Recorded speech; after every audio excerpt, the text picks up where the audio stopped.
another installment of real stories from my real estate experience.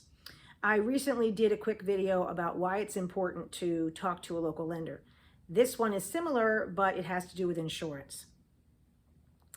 I had a client who was moving from another area, I think Houston, and had found a house that they were interested in and wanted to put an offer in. Loved the old main line classic architecture and bought a home that was built, I think, around 1910 or 1912.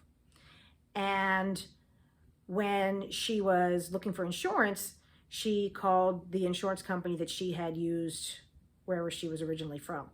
And I encouraged her to call somebody with knowledge of local idiosyncrasies because there are some things to know. So luckily she listened and she called me back and she said, they asked me something about knob and tube wiring. I said, She asked me what it was. I explained it to her and I explained that it hasn't really been used much since the 30s, but we do still have some old homes here who have knob and tube. And it turns out that there's only, I think, one insurer at this point in the country who will insure knob and tube wiring.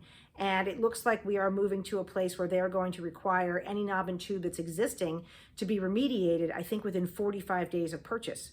I just had a house that had knob and tube wiring in Havertown about 6 or 8 months ago, and the remediation was $28,000. I've seen houses that have much larger remediations. So that's the kind of thing that a non-local insurance person might or might not ask you about. We also have things like a couple of areas have garages that have actually approved apartments over them that were there from the time of when they were servants' quarters. Now, most of the time, if somebody has something over their garage, it is not legal. But every once in a while, there will be one, or there'll be a guest house on a property that was built long, long ago. They're grandfathered in, nobody can even build them anymore. But if you have those additional structures, there are special insurance clauses that apply. So again, please talk to someone local.